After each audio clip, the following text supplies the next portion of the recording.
Assalamualaikum warahmatullahi wabarakatuh.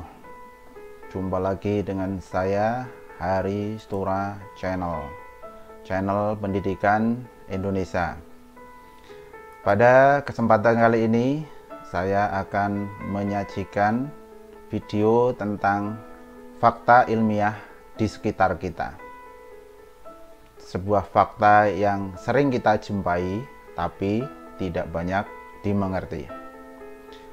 Kira-kira materi apa ya yang akan saya sampaikan pada hari ini? Oh iya, itu dari gambar kalian suka makan es kan? Nah, yang jadi pertanyaan, es terbuat dari apa? Kemudian, mengapa es terapung di air? Kira-kira kalian bisa jawab kenapa es terapung di air? Oke, kalau ingin penjelasan lebih lengkap dari fakta ilmiah kali ini, kita ikuti fakta ilmiah di sekitar kita episode kedua. Mengapa es terapung di air? Ikuti penjelasan berikut ini.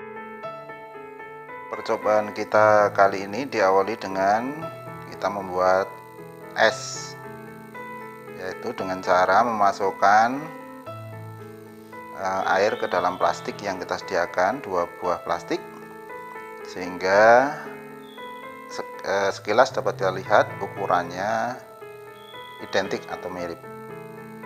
Nah, nanti salah satu air yang ada di plastik itu kita masukkan ke dalam freezer, ditunggu sampai menjadi es. Setelah itu kita keluarkan, kemudian kita bandingkan antara air yang belum menjadi es dengan air yang telah menjadi es, ada perubahan ukuran apa tidak. Kalau sekilas ini ukurannya sama sebelum kita masukkan ke dalam freezer. Dan nanti setelah kita masukkan ke dalam freezer, kita amati setelah menjadi es. Oke, salah satu kita masukkan ke dalam freezer. Nah, kita masukkan ke dalam freezer, kita buka lemari es, kemudian kita masukkan ke dalam freezer.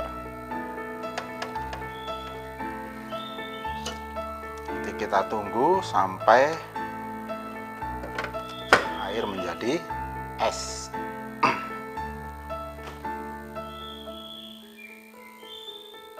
Oke, nanti kita tunggu sekitar 1 hari 1 malam. Besok kita keluarkan dari freezer. Kemudian kita amati apa perbedaannya antara yang sudah menjadi es dengan yang belum menjadi es. Baik, setelah 1 hari 1 malam kita tunggu, mari kita buka freezer. Kemudian kita ambil air yang kita masukkan hari kemarin. Apakah sudah menjadi es apa belum? Oh, ternyata sudah menjadi es. Kita keluarkan. Kemudian kita bandingkan dengan air kemarin yang belum kita masukkan ke dalam freezer. Nah, silakan kita bandingkan, kita amati.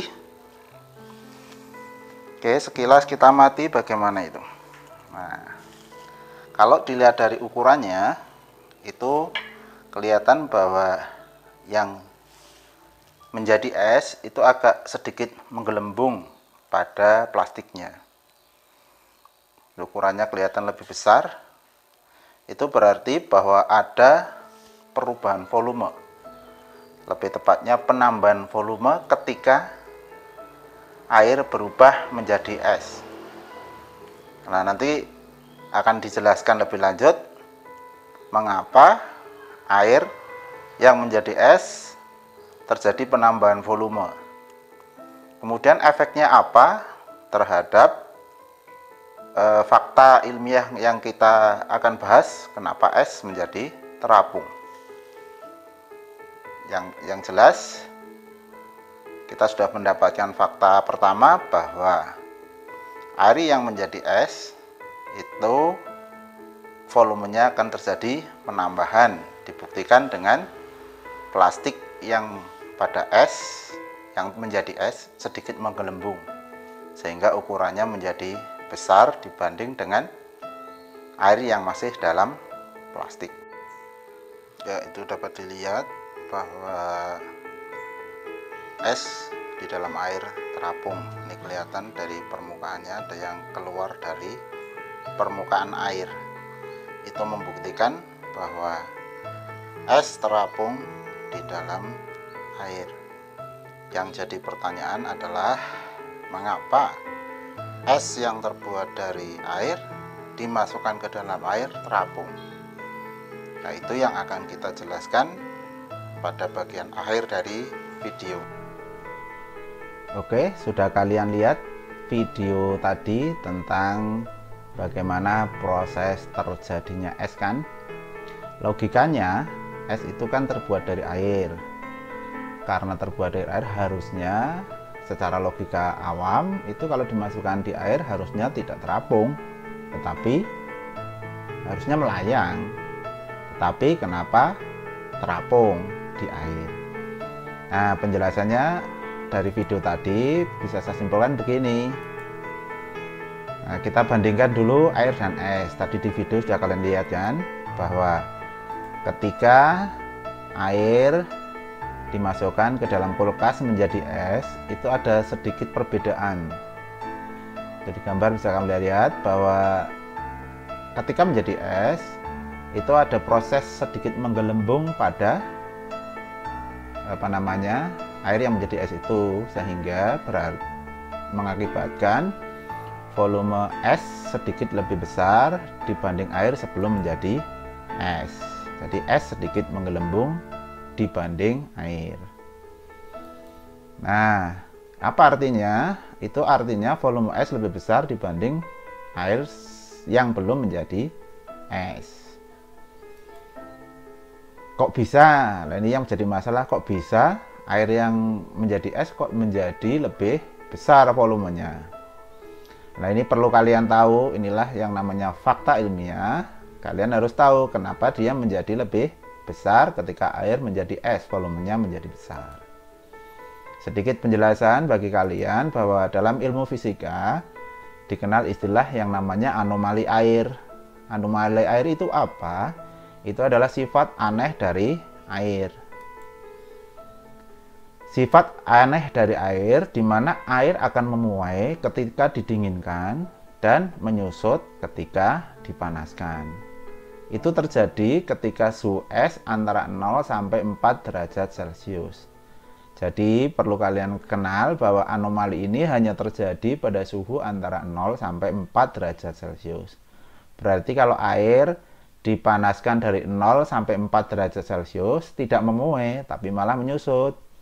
Sebaliknya, air didinginkan dari 4 menuju 0, didinginkan normalnya kan menyusut. Tetapi karena anomali, air yang didinginkan dari 4 menuju 0 posisinya dia akan memuai, tidak menyusut lagi. Inilah anomali air. Nah, kalau digambarkan seperti ini, nah, seperti ini airnya di sini ketika suhunya naik, ini menuju 4, ini volumenya malah mengecil. Tapi sebaliknya kalau dari 4 menuju 0, ini 0 ada di sini, di bawah sini, dia akan volumenya memuai, bertambah besar. Nah, kaitan dengan es gimana? Itu berarti dari gambar saat air mau menjadi es, mau beku menjadi es pada volume 0, itu akan mengalami anomali ini dari 4 menuju 0, sehingga volumenya menjadi membesar dan akan mengalami penambahan volume. Itu ditunjukkan dengan peristiwa menggelembung tadi di video itu tadi yang kalian lihat. Terus hubungannya apa dengan terapung? Nah, ini di ilmu berikutnya, di ilmu fisika berikutnya dikenal ada rumus namanya Rho sama dengan M per V. Rho itu adalah massa jenis es. Nanti M adalah massanya, V adalah volume. Kita tahu massa itu tidak berubah-ubah walaupun bentuknya berubah. Termasuk benda kalau dibawa kemanapun yang tetap massanya. Nah, yang terjadi tadi kan perubahan volume ini, huruf V, ini perubahan volume. Nah, kalau di matematika Rho dengan V ini dikatakan yang namanya berbanding terbalik. Rho dengan V ini berbanding terbalik. Apa arti berbanding terbalik? Kalau ini V-nya besar, maka ρ-nya menjadi kecil. Kalau V-nya kecil, ρ-nya menjadi besar. Tadi ketika air menjadi es, itu kan volumenya membesar. Apa artinya? Kalau V-nya membesar, otomatis massa jenisnya menjadi lebih kecil. Jadi yang air misalnya massa jenisnya 1, berarti ketika menjadi air, ketika menjadi es, massa jenisnya menjadi kurang dari 1 karena volumenya membesar. Sedangkan massanya tidak berubah. Nah, di ilmu berikutnya, di proses peristiwa mengapung, melayang, tenggelam, kita tahu ada syaratnya. Sebuah benda itu akan dikatakan terapung kalau ρ bendanya itu lebih kecil dari ρ zat cairnya. Melayang itu kalau ρ benda sama dengan ρ zat cairnya. Tenggelam, ρ benda itu lebih besar dari zat cairnya. Karena es tadi volumenya membesar, itu artinya massa jenisnya mengecil. Makanya ketika es dimasukkan ke air, dia akan terapung sesuai syarat ini. Ya, sesuai syarat yang ada di sini nih. Tadi. Ini ρ benda lebih kecil dari ρ cairan, atau ρ es akan lebih kecil dari ρ air. Itulah mengapa es terapung di dalam air. Jadi sudah bisa terjawab mengapa es terapung di air. Jadi prosesnya seperti itu. Awalnya ketika menjadi es, volumenya membesar. Volumenya membesar berakibat massa jenisnya mengecil. Massa jenisnya mengecil, akhirnya massa jenisnya lebih kecil dibanding massa jenis air. Ketika dicampur berarti esnya akan di atas. Suatu saat kalau kalian jadi ilmuwan, kalau kalian pergi ke daerah kutub atau Greenland yang di sana lautnya menjadi es, itu sebenarnya di bawah es itu masih ada air, di mana di bawah es itu masih ada kehidupan. Kapan-kapan silahkan kalian ke kutub ya, bisa diamati. Mungkin di film-film juga ada, itu esnya bagian atasnya bisa dilobangi. Kalau dilobangi akan terbentuk lubang menuju air di bawahnya. Nah, air di bawah itu cenderung suhunya sekitar 4 derajat, di mana massa jenisnya paling besar. Itu ya, jadi es kenapa mengapung? Sekali lagi karena proses anomali air. Demikian penjelasan singkat dari saya berkaitan dengan fakta ilmiah di sekitar kita tentang mengapa es terapung di atas air. Kita sampai jumpa lagi di fakta ilmiah sekitar kita, episode berikutnya. Sampai jumpa. Terima kasih. Assalamualaikum warahmatullahi wabarakatuh.